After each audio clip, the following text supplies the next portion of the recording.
देखोगे कल incline plane पे रोलिंग विदाउट, क्या लिखा था हमने, प्योर रोलिंग का ना।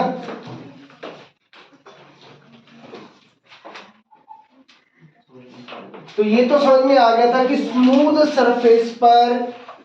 सरफेस पर क्या पॉसिबल नहीं है, स्मूथ सरफेस पर rolling without slipping is not possible.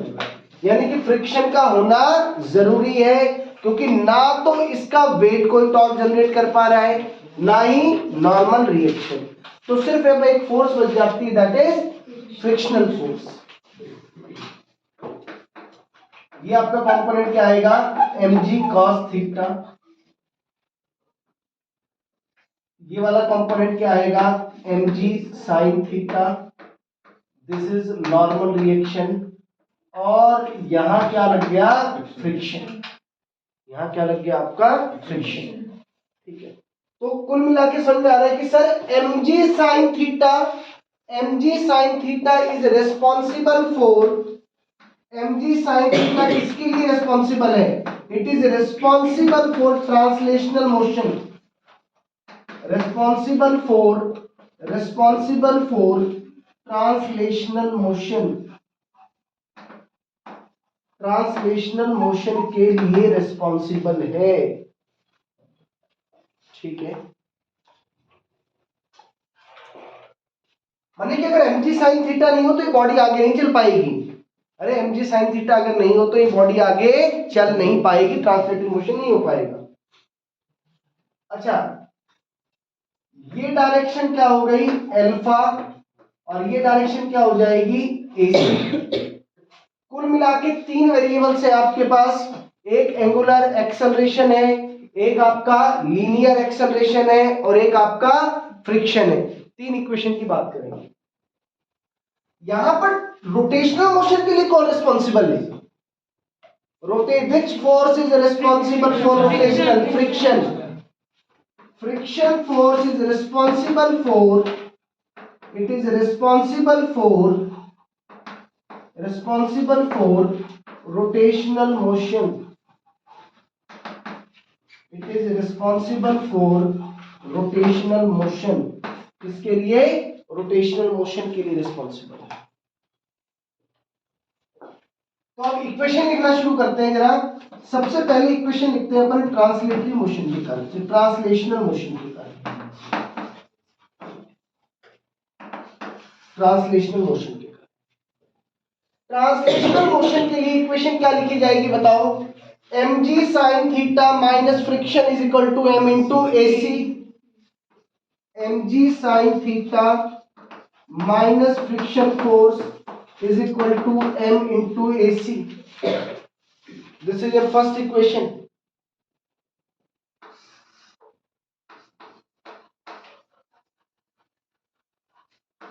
Rotational equation बनाओ।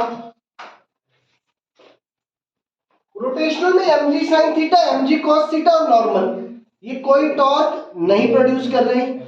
कौन प्रोड्यूस कर रहा है, फ्रिक्शन। तो आप क्या लिखो, फ्रिक्शन इंटू परपेंडिकुलर दूरी r is equal to IC into alpha. This is your second equation. और तीसरी कंडीशन क्या बनेगी, third condition for no slipping, third one is for no slipping, no slipping. तो नो स्लिपिंग की condition अगर आप देखते हो तो वो नो स्लिपिंग तो इस पॉइंट पर होगा, इस पॉइंट का ये लीनियर एक्सेलरेशन AC और ये अल्फा के कारण से R अल्फा। तो the equation will be AC is equal to R alpha, AC is equal to R alpha. ये इक्वेशन बनेगी आपकी, AC is equal to R alpha. तीन इक्वेशन, तीन वेरिएबल्स, इन इक्वेशन को सॉल्व करते हैं तो भैया A की वैल्यू आएगी g sin theta divided by 1 plus IC upon mr square. Friction की वैल्यू आएगी mg sin theta mg sin theta divided by 1 plus mr square divided by IC, और अल्फा की वैल्यू किसके इक्वल आ जाएगी, इसको r से divide करते हैं, इधर से नोट कर लिया ना।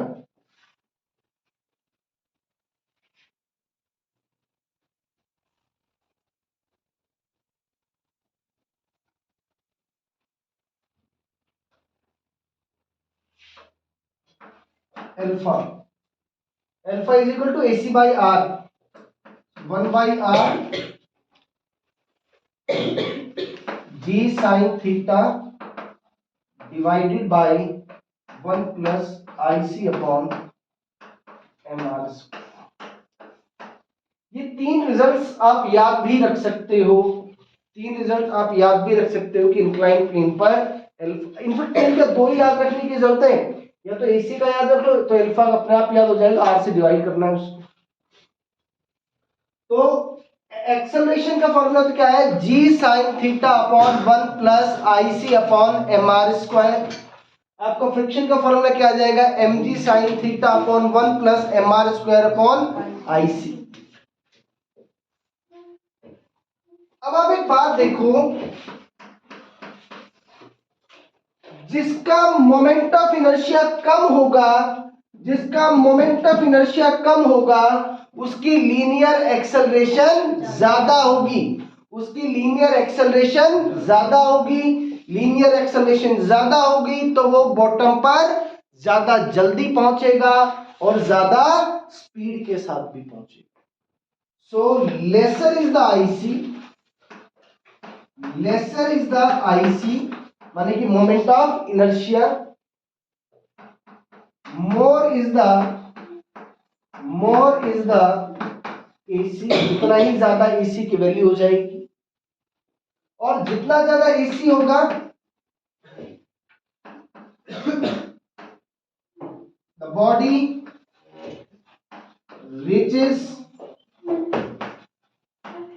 reaches the bottom soon and with larger speed और काइनेटिक एनर्जी, ज्यादा स्पीड और ज्यादा काइनेटिक एनर्जी के साथ अब वो क्या करेगा, ज्यादा स्पीड और ज्यादा काइनेटिक एनर्जी के साथ वो ग्राउंड पर पहुंच रहा होगा।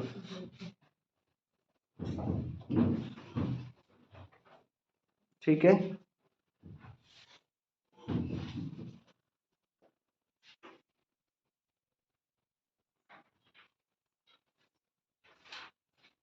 ठीक है ये।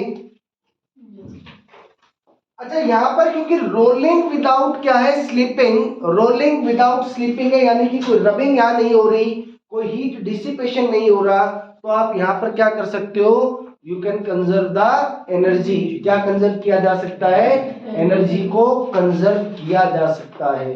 क्या किया जा सकता है, एनर्जी कंजर्व की जा सकती है, पहले बता दिया था आपको ना।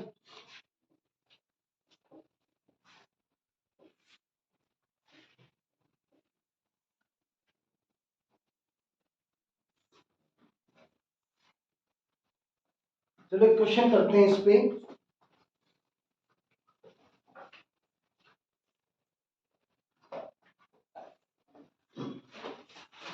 कह रहे हैं कि फाइंड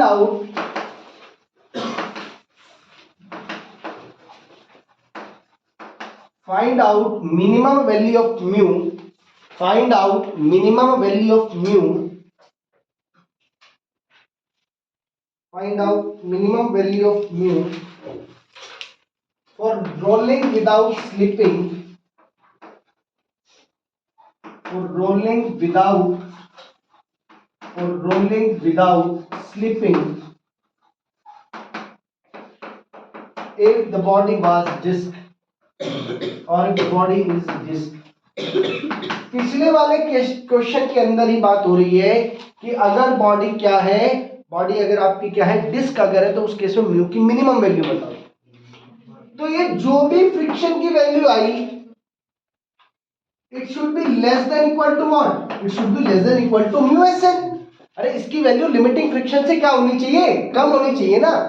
तो फ्रिक्शन आपका कितना है, mg sin theta, mg sin theta upon 1 plus mr square upon disc है, डिस्क का आई से कितना होगा, हाफ mr स्क्वायर। अरे कितना होगा, हाफ mr स्क्वायर।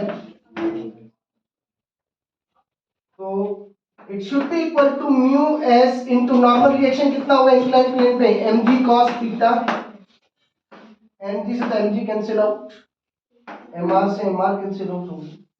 तो यहां से क्या आ गया देखो आप, sin theta divided by 3 it should be less than equal to mu S cos theta, mu S greater than equal to tan theta by 3। so the mu s minimum is what, it is tan theta by 3। mu s की जो minimum value होगी, वो क्या हो जाएगी, tan theta by 3, tan theta by 3। करो इसको note करो। चलो भी अब देखो इसमें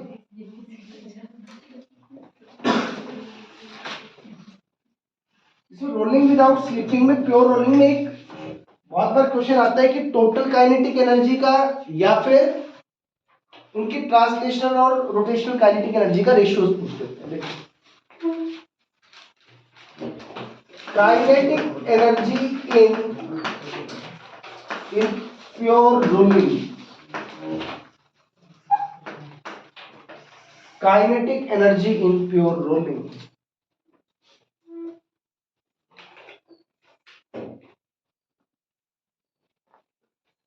आप भाई यहां पे अगर टोटल काइनेटिक एनर्जी की बात करोगे तो it is equal to half of, या ऐसे लिखो इसको पहले, kinetic energy translational plus kinetic energy rotational, translational kinetic energy plus rotational kinetic energy.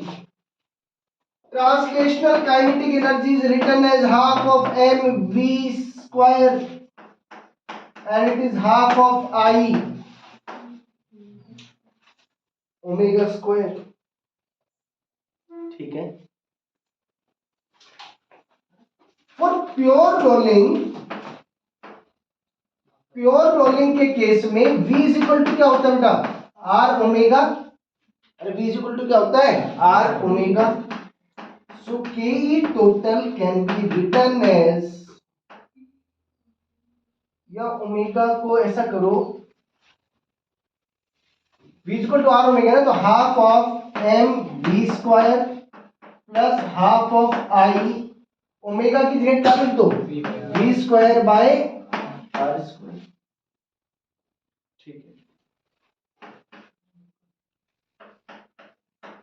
Half of M V square, half of I is equal to, याद करो मैं एक चीज लिख रहा हूं, आई इज इक्वल टू एम के स्क्वायर अपॉन, ये क्या लिख दिया मैंने, आई इज इक्वल टू एम के स्क्वायर, जैसे मैंने ये लिखा इसको रेडियस ऑफ गायरेशन वाली फॉर्मेट में, रेडियस ऑफ गायरेशन। ये बेसिकली मैं बिल्कुल जो एनसीईआरटी का जो फॉर्मेट है उसी फॉर्मेट में लिख रहा हूं इसको।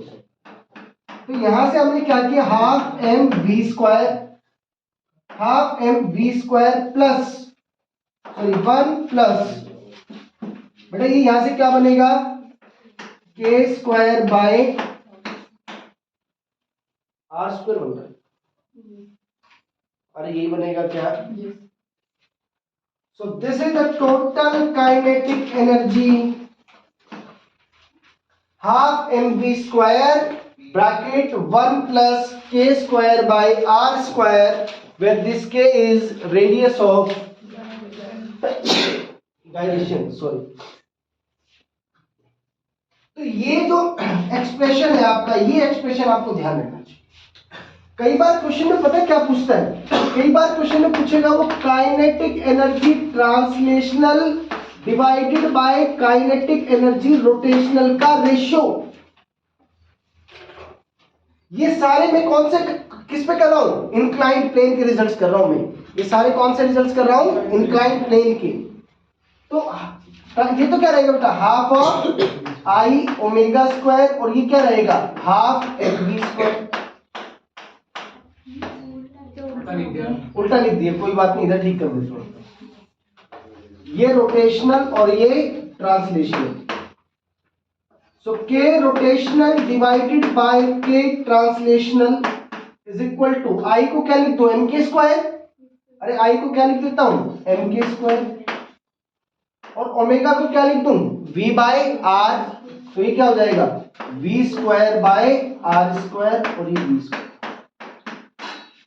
सो K rotational divided by K translational, ये रिजल्ट डायरेक्ट याद किया जा सकता है के बाई आर का होल स्क्वायर।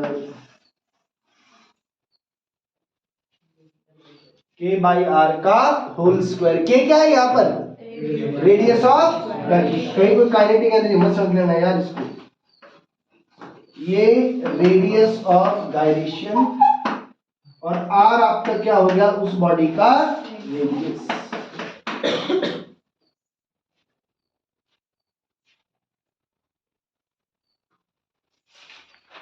क्लियर है ये?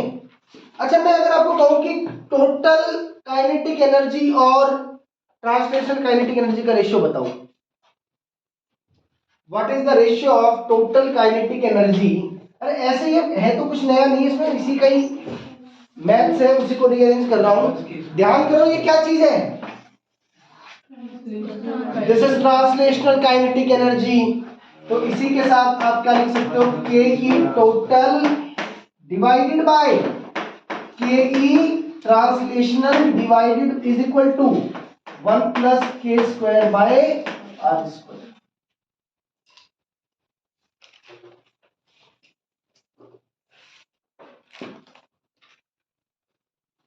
क्लियर है?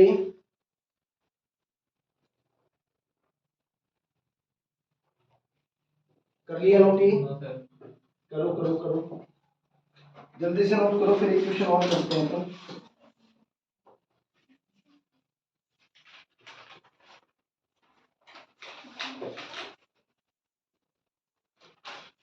कर लिया?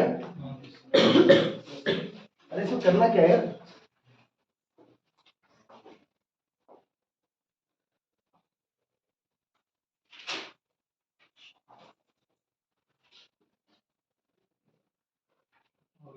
हो गया?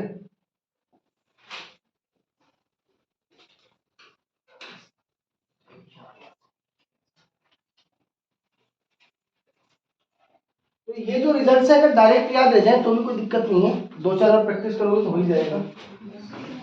इसमें एक क्वेश्चन है, एनसीईआरटी का स्मॉल एग्जांपल है।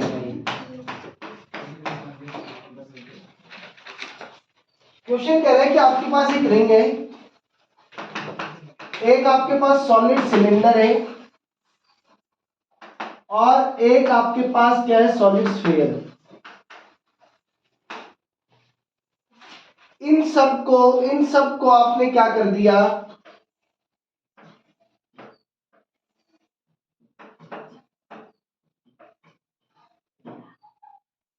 सब आइडेंटिकल है, माने कि मास भी सबका सेम है और रेडियस भी सबका क्या है? सेम है। इन सबको आपने क्या कर दिया? रिलीज कर दिया। कहां से रिलीज कर दिया? टॉप मोस्ट पॉइंट से रिलीज कर दिया, इंक्लाइन प्लेन से।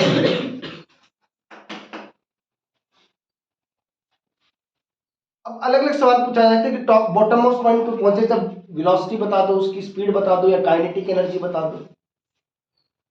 काइनेटिक एनर्जी का तो फॉर्मूला हमने पढ़ा है। काइनेटिक एनर्जी पहले बेटा रिंग के केस में कर लेते हैं। फॉर्मूला याद है आपको? क्या था?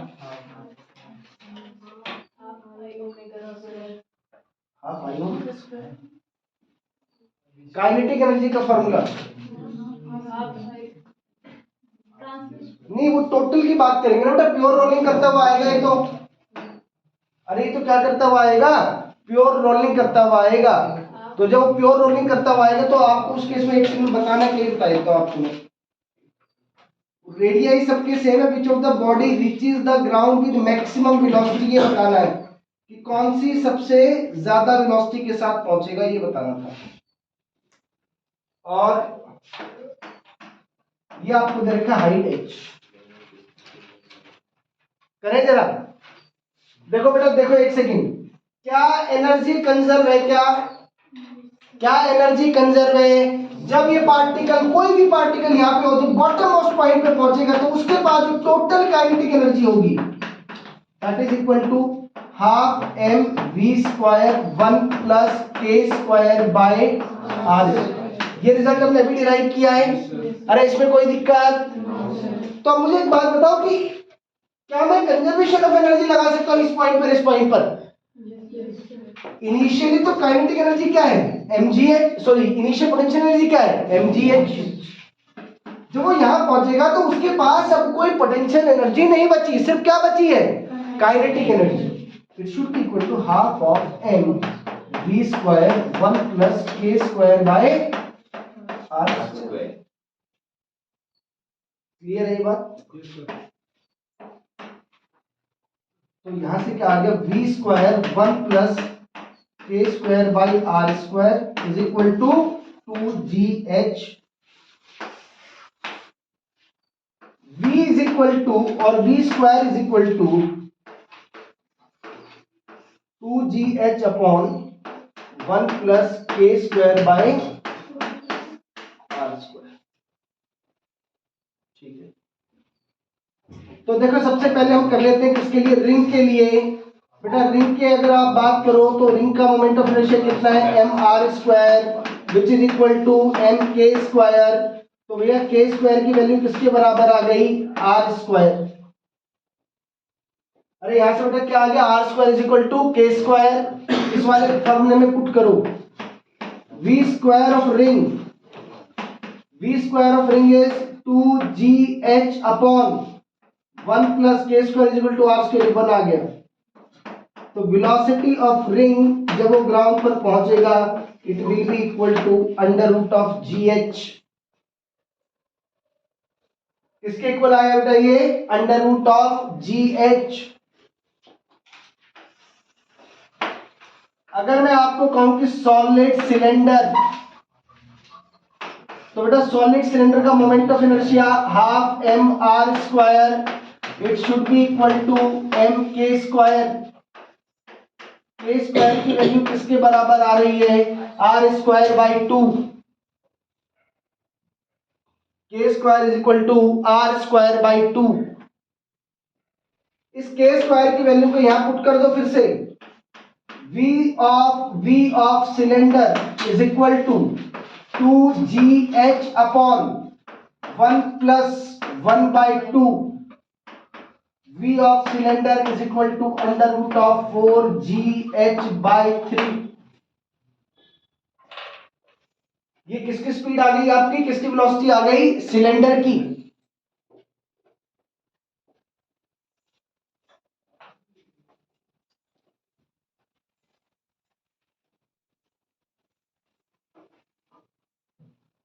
तीसरा है आपका सॉलिड स्फेयर। सॉलिड स्फेयर के केस में क्या होगा बेटा? 2/5 M are square is equal to M के square. So the value of K square is 2/5 R square. फिर से इस फॉर्मूले में पुट करो v square is equal to 2gh upon 1 plus K square की वैल्यू क्या हो जाएगी? 2r square. तो ये